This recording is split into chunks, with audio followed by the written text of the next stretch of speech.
Live in Nashville, Tennessee. You are listening to the Nashville Daily Podcast. Nashville's #1 daily podcast. Brought to you by Thang Nashville. Thang Brad. It's Nashville Daily Podcast. Good morning, Nashville, and welcome to the Nashville Daily Podcast. I am your host for today, Stuart Deming, and today's episode is brought to you by thinkbrad.com. If you're looking for real estate here in the Nashville market, head over to thinkbrad.com. You can call him at 615-856-3270. Today, joining me in studio, you guys host two podcasts. Yeah, we do. One is a Bob Ross podcast, and the Yes. other one is, I always get the name, is it Jackknife Sushi? This is backwards. Sushi Jackknife. Jackknife, yeah. Justin Croft Hello. and Nathan Badley, you guys are hosts of two podcasts. Badley. What is it? Badly. Badly. So I thought it was my- Badley. I just okay. copied and pasted it earlier. That's my whole life. Yeah. My whole life, everyone has thought my last name was Bradley. My wife, when she got married to me, she had a very confusing maiden name and was like, this will be easier. Everyone will be able to get this. And now she's everyone learned gets that it. every time she goes to the doctor, she goes, it It's might be under Bradley. Just look under Bradley. funny. So you guys have two podcasts. Let's get into both podcasts real quick, and then we'll hear what brought you guys to Nashville. Well, we do Sushi Jackknife was the first podcast, and it's And you've been doing this for 5 years? no since 2015. Oh, wow. It 8 feels years? like since I came out the womb. Yeah, it's been a long time. We should have more episodes based on how long we've been doing Yeah. it, but we don't. You just do an episode whenever? No, we pretty much or- record every week. Yeah. Okay. One or the other show. We record every week. We started doing, so that meant that one show became bi-weekly. Anyway, Sushi Jackknife is just us talking. Yeah. So if that sounds remotely interesting to anyone, you can listen to us talking. Then a few years into that, we decided we should probably do a show that's about something. Which was a really novel concept for us. It took about 3 years. Yeah. We did it for a while and went, oh, what if we had a topic? Yeah. Like, what if we did some sort of preparation before we got behind a microphone and just started spouting off? Yeah. And so we started Nothing But a Bob Thing, Yeah. rewatching every episode of The Joy of Painting and rating how well Bob Ross did on his own painting. Yes. How far are you guys into the We're series? about to finish season 6. We have one more episode of season 6, and we'll be probably doing that in the next week or so. Yeah. And then we usually take a couple weeks off between seasons Yeah. because, How many seasons are in the show? 25. Oh, you guys have a while to go. there's like 400 episodes of The Joy Yeah. of Painting, so we at least They- have that many podcasts. to Yeah, do. they- Have you tried your skills at painting now? Like, we have. okay. Yeah. We're not good. We're not good. Yeah, it didn't transfer. Neither of us really have an art background. I mean, I think you fared better than I did. Well, that's because, so we had an episode where we had someone coach us through a painting. Yes. Justin gave up halfway through and just painted it blue, I did. which it was a lovely shade of blue. Yeah. It was close. Thank you. So I did fare better because I had a landform. You did. You have a mountain. I still have your painting in the basement where we record, and there is a mountain shape, and there are clouds, and maybe a scant tree or two. And Yeah. yours looked like acid washed blue jeans. Exactly. So That's exactly what it looks like. So with the Bob Ross show, I know you've had some opportunities come out of that show. Yeah. You've visited the studio where they recorded the TV show. What was that experience like? That was pretty fantastic. Yeah. We've more things. I don't think we could have predicted all the cool stuff we've gotten to do because of that show. We've been to Muncie, Indiana twice, which is where they shot every season except season 1.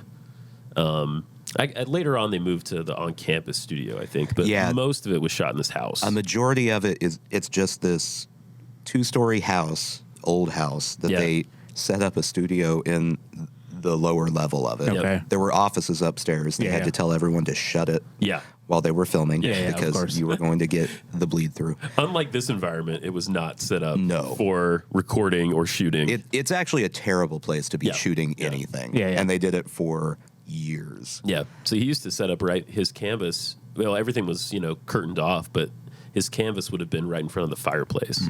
Okay. Yeah, and so then there's two huge. We're talking 80s video cameras, so they're giant, they're massive. massive. Yeah.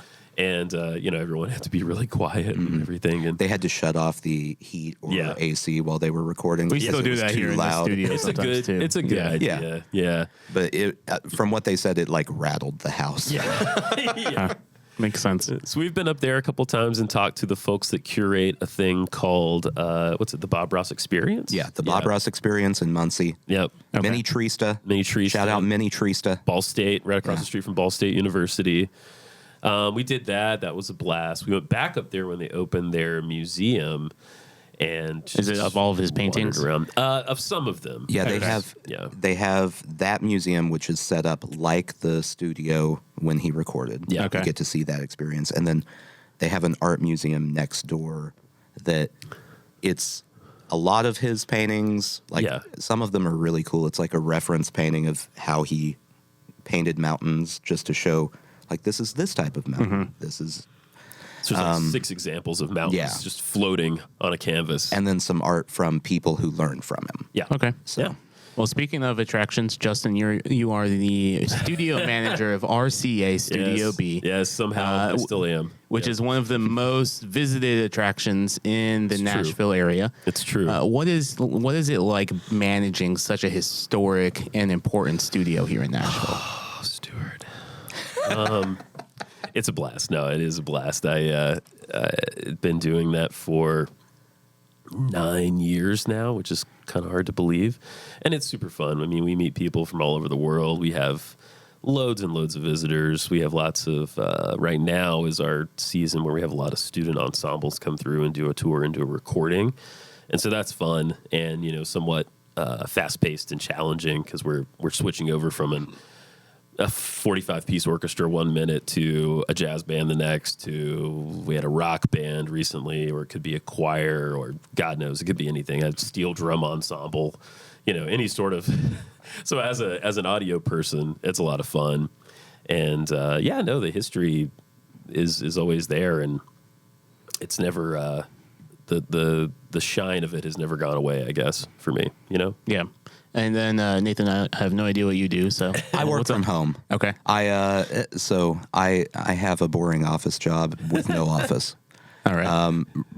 COVID happened, and then they just went, "You'll never have an office again. Go work in the back of your house." And there I am. That's where you are. Did they subsidize your office, your home office? No. Okay. No. Yeah, that's the worst. All right. So, what brought you guys here to Nashville? Individually, we didn't arrive together. No. That would have been cool if we had. That would have been interesting if we just travel the country like a pair of detectives, solving mystery in town after town. Can we make that our job someday? Because that would be a lot of fun.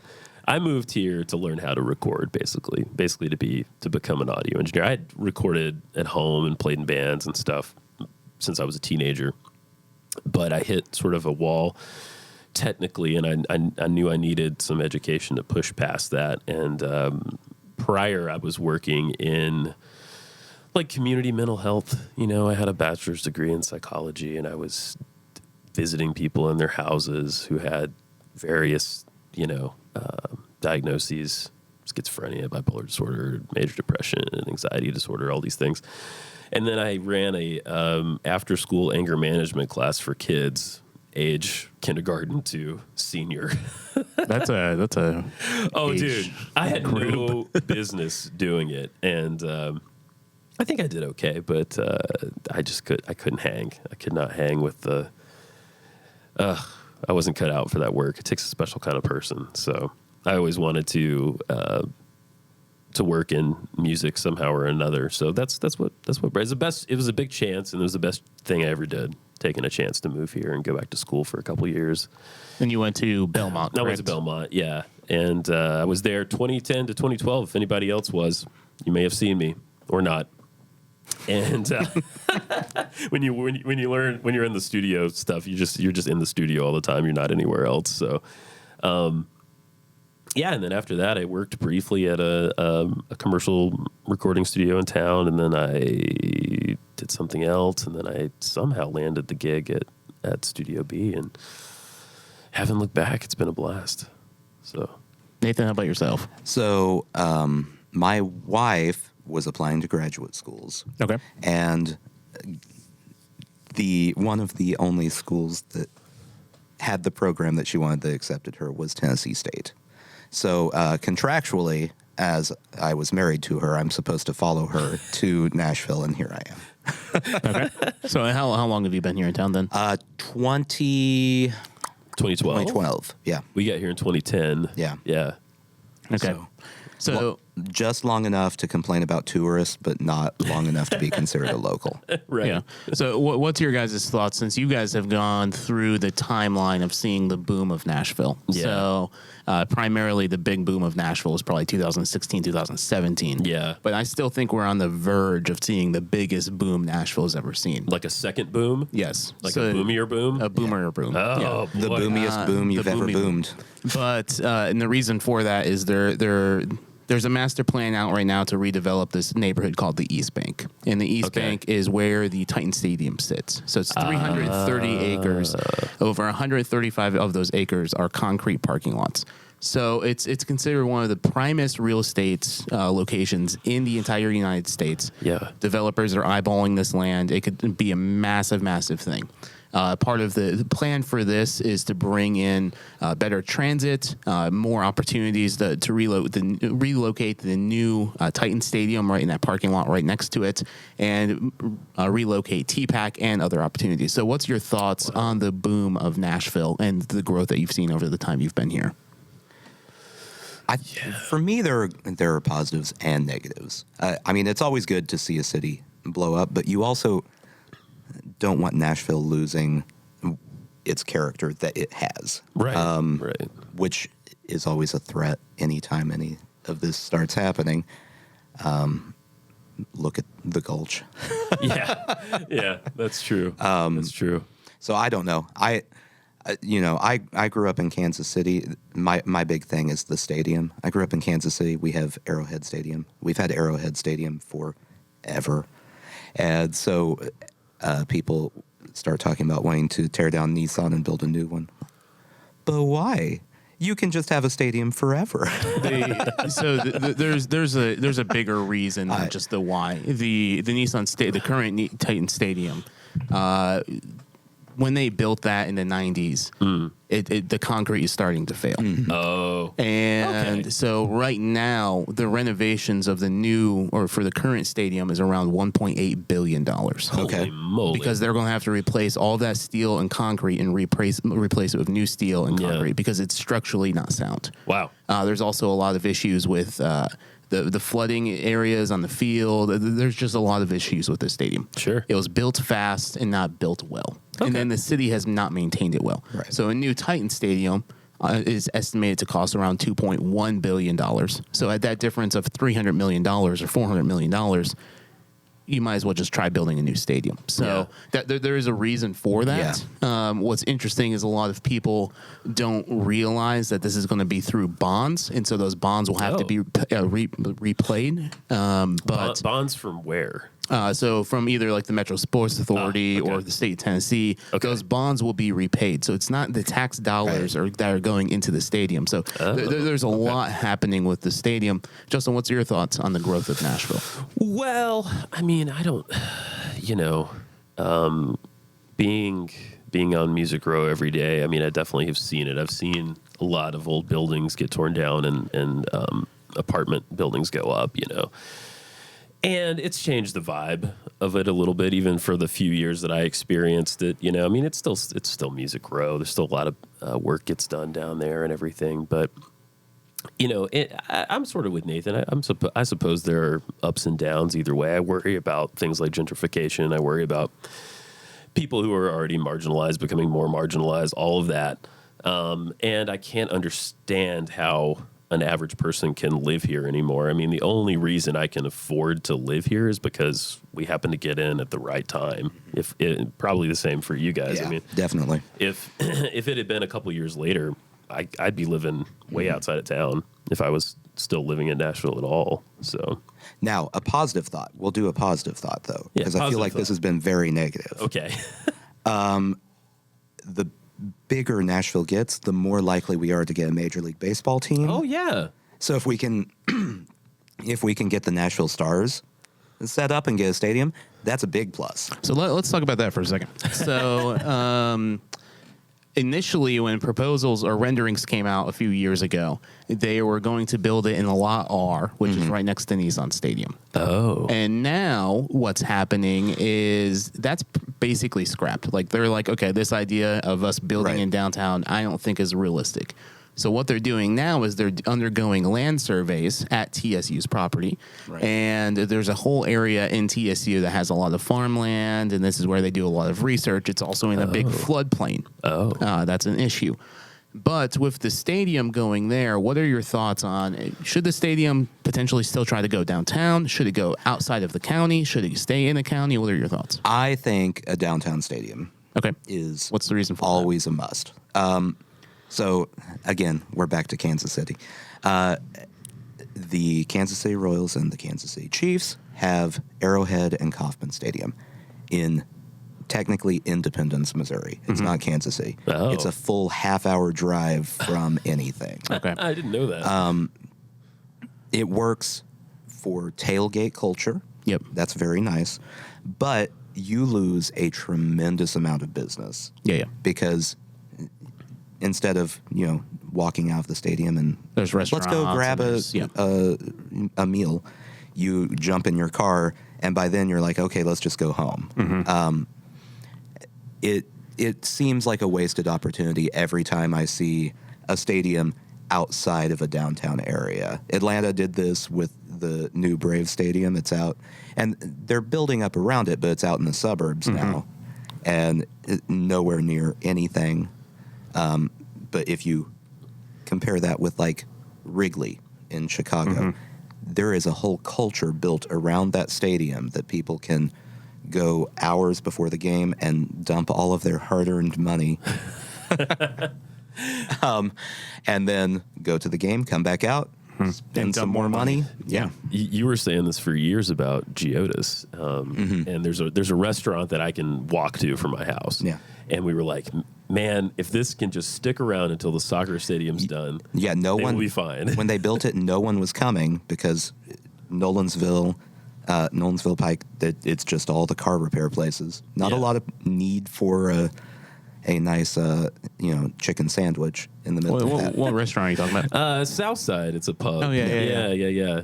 It's been there it was Southside. 312 Pizza before. And then it's right next to Red Bicycle. Right? And Tempo across the street is my favorite coffee shop. So they built that, wasn't packed. They opened Giotta Stadium. And now it's... nonstop. It's nonstop, yeah. I don't know if I've been to Southside. What type of food do they have? A little bit of everything. I mean, you can It's get probably more of an Americano bar. Yeah, Okay. you can get fish and chips. You can get It's a chicken sandwich. You can get steak frites. Is the fish and chips good? Yeah, I think it's good. Okay, 'cause my favorite is still, and I can't get it anymore because it's now tailgate right there on Demumbrian on the circle. When it was Harp and Fiddle or whatever it was before, they had really kick-ass fish and chips. Have you been to the Lost Patty? No, I've heard about that though. So it's literally right down the road from our studio. Okay. And the really cool thing about that restaurant is they brought in designers from Ireland. Designed the entire restaurant like they would at pub. Their fish and chips are fantastic. Right on. They're probably my favorite. There's a pub in Franklin. I always forget the name of it, but it's right there downtown Franklin on Main Street. They're one of the only Guinness certified pourers of beer. So what they did is they sent over somebody to Ireland to Guinness to learn the actual pour method. That's cool because it's a different pour method than typical beers. Yeah. But their fish and chips is fantastic as well. They also have a burger restaurant called O Be Joyful. Oh, I haven't even heard of that. In Franklin, and supposedly they're some of the best burgers in Middle Tennessee. Sweet. So, because of your proximity to the soccer stadium, what are your thoughts on NASCAR coming back to Nashville? This is probably I don't know too much about this issue. It's probably more complicated than I realized. How much information do you want me to give you? As much as you want to give. Let's start with the baseline. What's a NASCAR? I'm just kidding. No, we're good. Well, we could ask Nick, who's cutting back there. Nick is a NASCAR fan. You a NASCAR fan, Nick? All right. All right. Yeah. So basically, just to give some overview. history. So the Nashville Fairgrounds Speedway is one of the oldest speedways in North America. Right. And that's historically where the fair used to be held until 2 years ago. Now they've moved that out to Wilson County. And then racing was a huge thing, a huge draw to get people back into the city hub. Sure. Yep. NASCAR was racing here basically for 30 years, from like the 1950s to the late 80s. Yeah. They backed out, and now they're just doing these small regional races. Yeah. What's happening now is Mayor Cooper has gone back, or Bristol Motor Speedway has approached Mayor Cooper and said, hey, we would like to bring NASCAR back to Nashville. Okay. Part of the reason for that is the last few years they've had the championship week here. So this is where they're doing their award ceremony and all of this stuff. And then they do this really cool thing on Broadway called Burnouts on Broadway. Burnouts. And it's the NASCAR cars literally just doing burnouts on Broadway. It's so much fun. But to me, a burnout is a person, not a thing a car does. Oh, that type of burnout. I got a few burnouts. There are usually burnouts on Broadway. Yeah. This is a different There's one. a lot of burnouts. So there's a lot of burnouts on Broadway. But so Bristol Motor Speedway has approached Mayor Cooper and said, hey, let's work out a deal, work out a negotiation. Yeah. What's about to happen is this: if this is approved by the Fair Board and all of these other things, NASCAR will come back to the fairgrounds. Okay. And what will happen with that? It's potentially a $50 to $125 million renovation of the raceway. Sure. There's an expansion of the track, building a larger grandstand. I don't know when the last time you were at the racetrack was. If you've ever been to the racetrack, I've never been to the racetrack. I've driven by it. Okay, way too many times. It's old and it has not been maintained. Yeah, exactly sure. like Nissan Stadium, almost. Yeah. The racetrack's a lot older, but there needs a lot of work to it. So what a lot of people are against is the noise of NASCAR. Yeah. NASCAR is going to race there once, maybe twice a year. Maybe. Oh, really? So, yeah. Okay. What are your thoughts on this? Well, I hear the racetrack anyway. I don't really care. As long as everyone can coexist, like I feel like we can have soccer and flea markets. I think we can have all three of racetracks. them at the same time. We could probably pull that off. Yeah. And the dog park that is so popular. That's over like there. the busiest dog park in It's the the city. busiest dog park.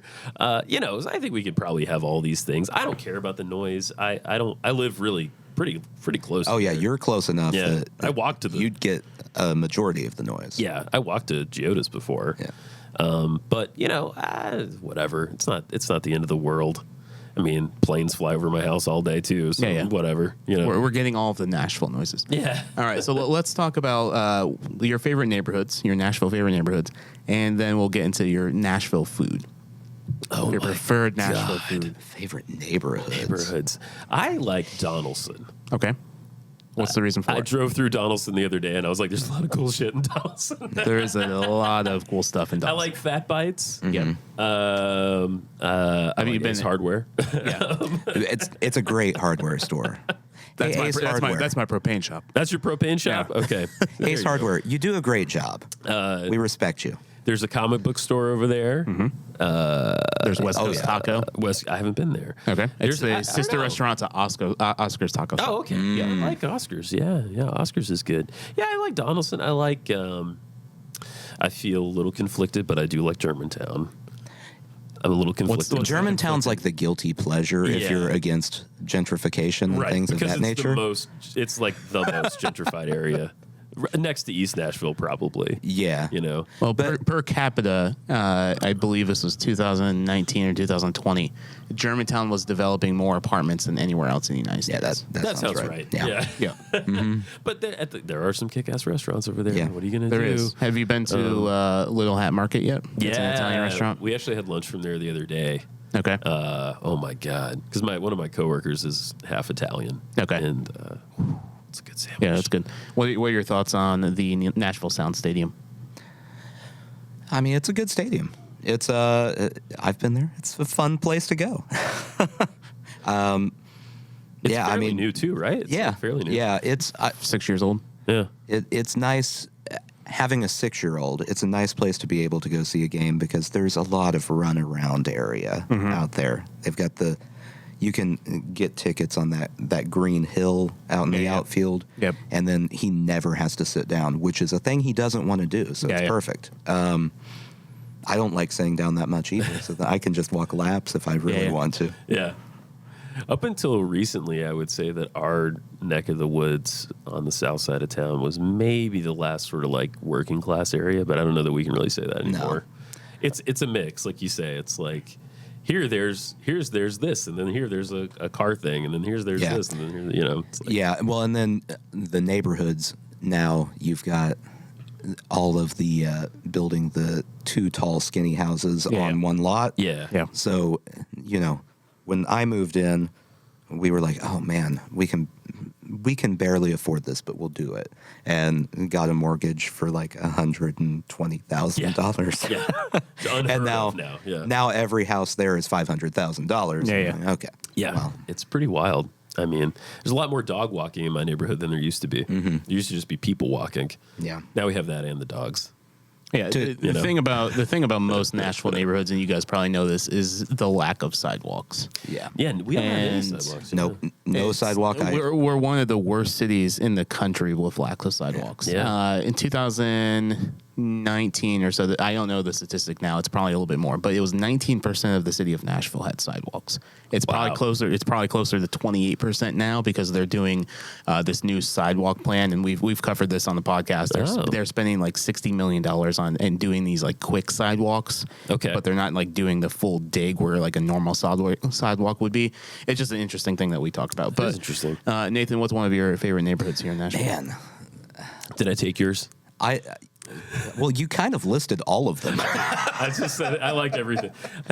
It varies. I'm fickle. It varies day by day. Okay. Based on the traffic patterns. Yeah. Just what I'm doing. Just life. This last weekend, my wife and I, for my birthday, we did a thing. By the way, today is Nathan's birthday. Happy birthday, I forgot to say that at the beginning of the episode. One step closer to death. That's right. Yeah. We're getting there. We did a thing where we went to all the places that we drive by and go, what's that? Okay. You have all those places that someone's Googling it while you drive by it. So we hit a lot of East Nashville because there's a lot of East Nashville things that we go, what's that? It's got a lot of fun stuff. Yeah. Then we went to Germantown and went to the Green Hour. Oh, I love the Green Hour. Which was an interesting experience. And did you do the absinthe bar thing? I did the Green Hour cocktail. You had the Green Hour cocktail. Yeah. It's not. I don't even know what the Green Hour is. The Green Hour is in Germantown. It's a chocolate shop during the day, and then like. Is it Tempest? Is that what's called? Okay. So. Yeah. Okay. And then at night, a few nights a week, it becomes an absinthe bar. Yeah. Oh, okay. And it's a small place, and you can do like a flight of absinthe. I chose a cocktail with absinthe in it, and cream and egg white. All right. Was it tasty? I wouldn't recommend it because I don't like cream or egg white or absinthe. I just felt like I needed to do it while I was there. Yeah. Okay. Yeah. That's fair. Yeah. That's fair. If you like any of those things, it's delicious.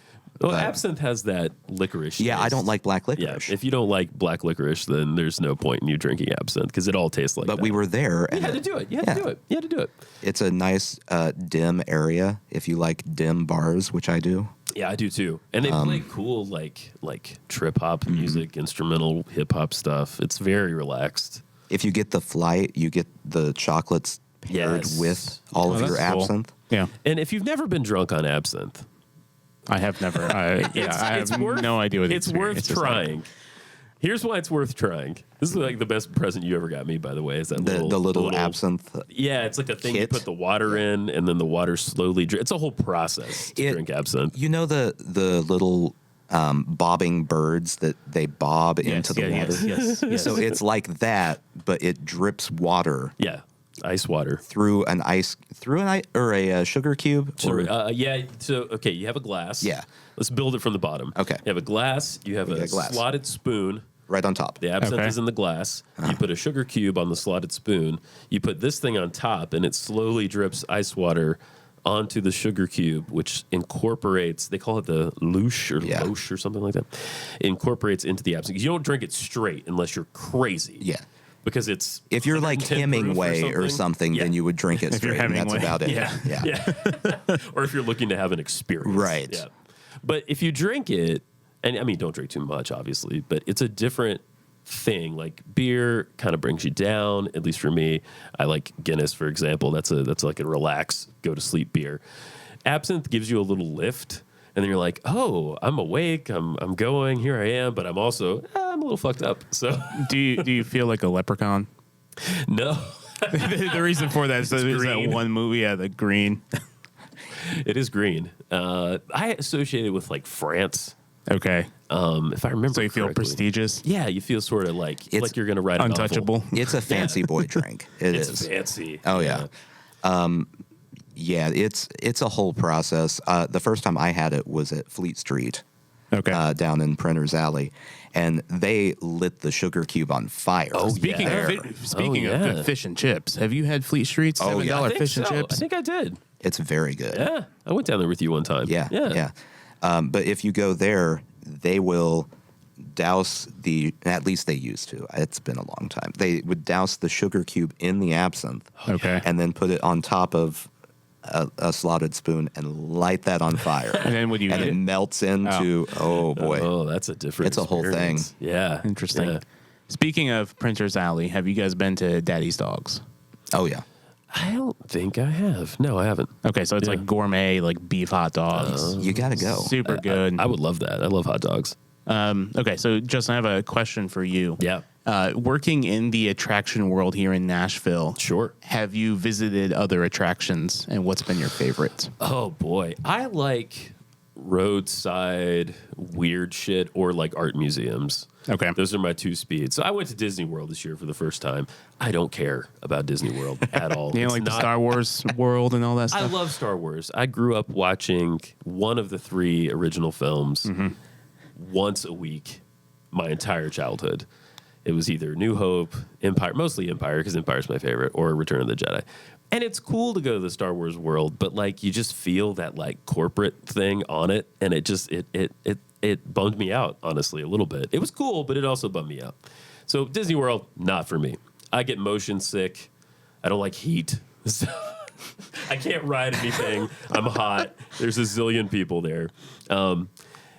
That was such a curmudgeon I way know, of describing Disney World. I feel really strongly about it. I had a couple moments there that I enjoyed, like what was that thing we did at Epcot? That you fly over the world thing. That was cool.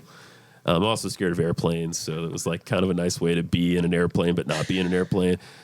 Did you fly down to Orlando for I it? flew down to Okay. Orlando, and there was a chance of ice. So I In panicked. Orlando? No, there's a chance of ice. Oh, okay. Here coming back. And so I said, let's rent a car. Like, let's rent a car. I was really adamant about it. So we rented a car, and I drove back at night the entire way. That's a haul. It was a dumb idea, but Yeah. I did it. Can we have an honest moment here? Yeah, let's do it. Okay, what percentage of the driving was influenced by the ice, and what percentage was that you didn't want to get on an airplane? I would say 70-30 Okay. airplane. Yeah, that sounds right. Yeah. Okay. I was convinced I was going to die. Absolutely, positively convinced. I don't care. And I get the science. I get the statistics. I get all of that. Doesn't matter. There's nothing under me. What am I supposed to do with that? What? I can't do anything. Anyway. You have a flotation device. Yeah, right. Helps on the dirt.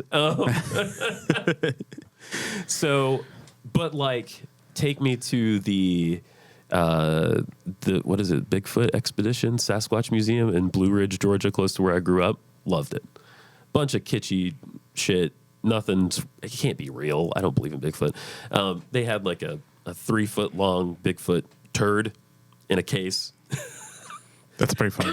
That kind of stuff I love. Or like the Frist or the High Museum in Atlanta, art stuff. I like Have you that been kind of to, I can't remember the name of it. It's in East Nashville. I think it's called Hail Dark.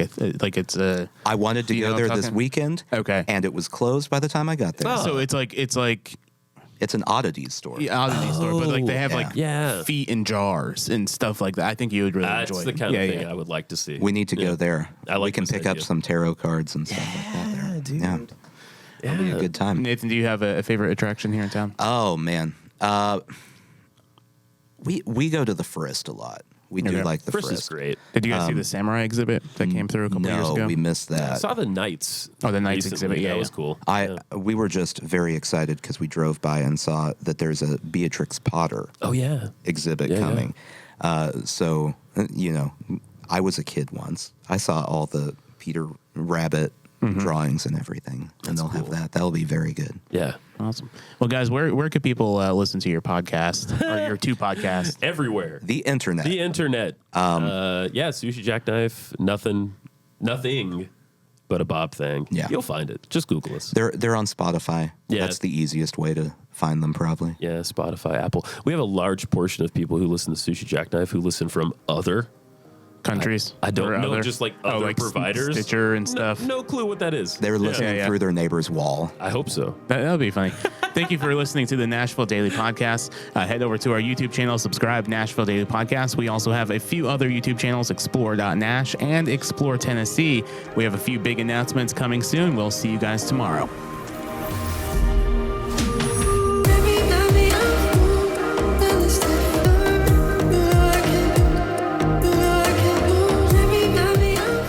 Thank you for listening to the Nashville Daily Podcast. If you want to learn more, head to NashvilleDailyPodcast.com. You can also follow us on social media at explore.nash on Instagram, Nashville Daily Podcast on YouTube, and explore.nash on YouTube as well. The Nashville Daily Podcast is an Explore LLC production, copyright 2023.